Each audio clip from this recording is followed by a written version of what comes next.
Alright, 2 crazy problems in one day. And as you can see, I'm pointing at my air vent here. And that is, if you listen, there's a real growling sound. And my air vent is not blowing air very fast, and it's not cold. So we're gonna go check on things. This is not pulling in cold air. Or much air, I should say. That is not good. And listen to that unit. That's not supposed to be happening. We do have a severe thunderstorm in effect, and the power was flickering.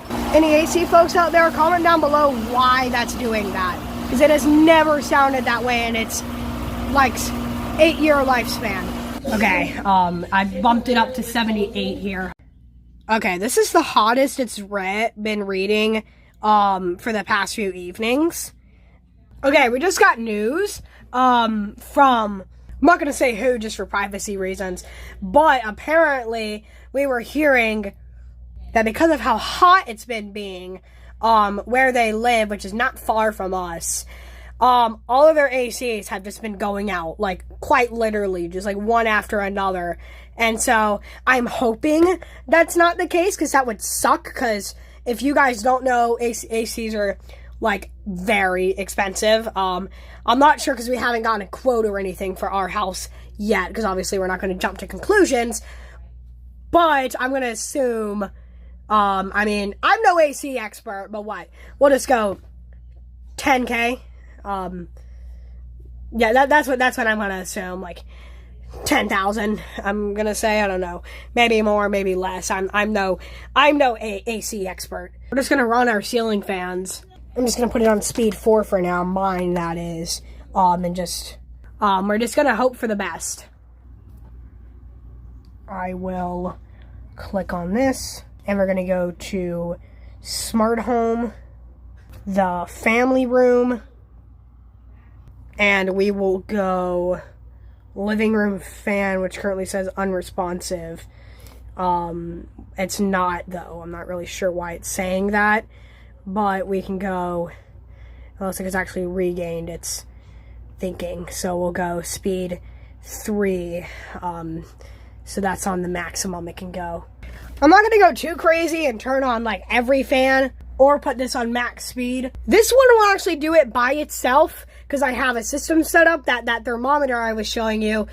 What we reading? 78.9.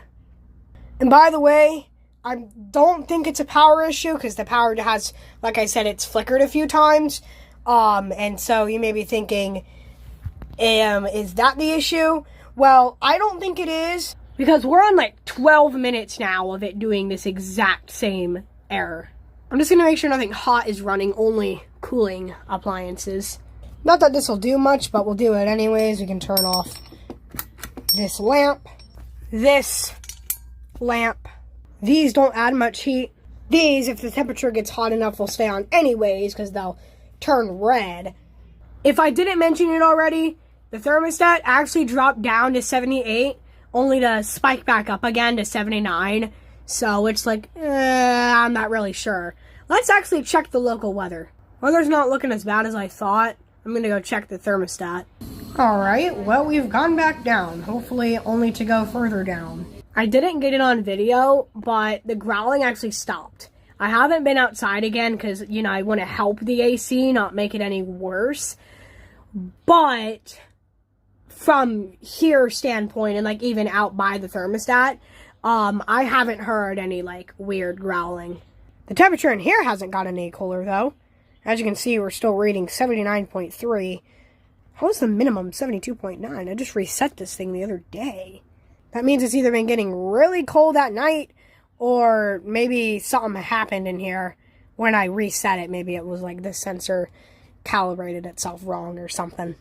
This would be a good time to mention how my clock collection would react in the event of a power outage. Well, these two are batteries, so they'll run all the time until the batteries die. Even when AC power is active, the battery could still die.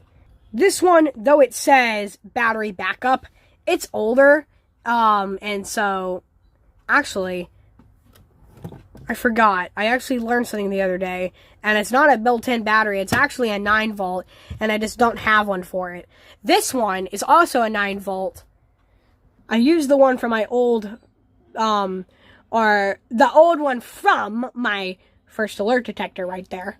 This one here will die in the event of a power outage. It doesn't stay on. However, if it's just a short blip, this one actually has some, like, it's got like 5 seconds worth of power still in it before it just fades off and dies. This one has battery in it, and what's interesting is this battery actually keeps the clock going. So this is the only clock, other than these two, of course, that actually stays illuminated even when, or illuminated, sorry, even when the power is out, as you can see there. This one, if it had a battery, and this one, both just hold the time. Their actual displays fade off. This one here will die even in a very short power outage. So actually earlier I was surprised it didn't die. But because this is on a surge protector, obviously, I don't have that many outlets just to plug all these into. Must have held the power for it. Of course, my exit sign. This will, or should I say should, last a minimum of 90 minutes. Hopefully even more. I've never actually done a test on it though. If you guys want me to, I might. I just kind of want to do that when I get more emergency lighting, which I actually plan to do. I want to put one out in the living room area, and then eventually another one in a hallway that's remote head compatible. That's remote head compatible, and I can wire a remote head into the bathroom, because of course that's a place you want to stay illuminated. You got to be able to do your business. Anyways, I'm not sure if anything else interesting will happen, other than it was really just, I didn't get it on camera, but the power did flicker, like, I think it was like twice.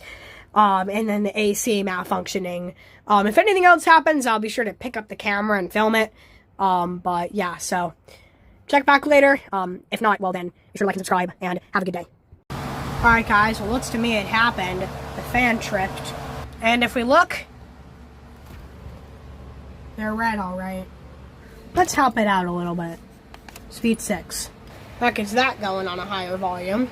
Actually, checking the readings though, we got 79.9. This is 0.1 away from 80. The Mayday AC isn't going well. It's not growling though, it's acting normaler.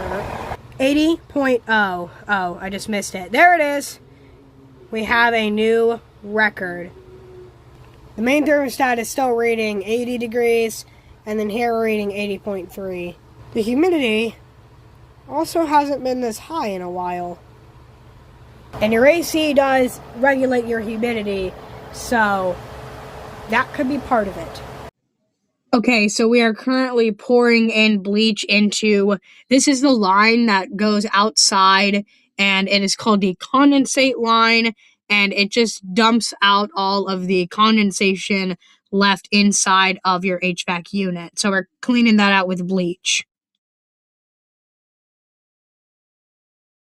Alright, Gemini to the rescue.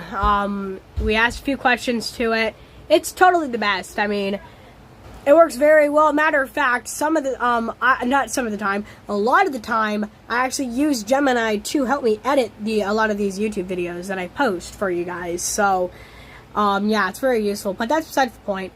We asked it a few things, and, well, the thermostat, the pipes are, like, we're feeling them, and, like, one is, like, warm, and then the other is cold. So, I'm assuming that's good. That means the system is running fine. And we have dropped by a degree on the main thermostat, so it's reading 80 now. If I didn't already mention, it was 78, working fine. We bumped it down to 77, like we always do. And it spiked up to 80. And we're like, what is happening? And that's when we started hearing the sound. Whoa. Sorry. I was in here, and I started hearing a growling sound, and I was like, what is that? Originally, I thought it was our well, because this house does have a well, and I was like, well, I don't think they'd be troubleshooting the well in the middle of a severe thunderstorm warning. And so then I was like, maybe it's the AC. So sure enough, I put my hand here at the airflow, and well, it was just room temperature. It was not cold whatsoever. So I go out, check, it's reading 80 degrees. Then I go out to the unit to inspect some things, come back in, go to inspect the main HVAC unit, and it's reading 79. So I was like, oh, maybe it'll be fine. Only to spike back up to 80, eventually 81, and now it's gone back down to 80. So, yeah, it's been a bit finicky. I guess we'll just wait and see, because as you can see here, this made it to 80.8, and it's 80.3, so that means we are indeed cooling in here, which is a good sign. My dad is home now. We actually have a friend. They live really close. They haven't came over yet. Maybe they will. But they're on the phone right now trying to troubleshoot this. So, yeah. Not only has our temperature gone down, but our humidity is at a lot more reasonable temperature. Or not temperature, sorry, relative humidity. Typically it sits, even on a very humid day, typically it doesn't get above 50. And this is reading 51, so this is definitely better on both ends of the spectrum. I'm going to do the best I can to help out, so I'm going to Gemini a few more things that I may have and see if I can help resolve the issue, and then obviously, like I said, they're on the phone, so yeah. Alright, hopefully we'll be fine. It's seeming to work, but we'll have to see when we go to bump it down again. Alrighty guys, so we ended up being fine. We were able to work our AC back as normal, cool it down in the nighttime and all of that. So, thank you guys for watching. Be sure to like and subscribe, check out more videos, and have an awesome day. Farewell.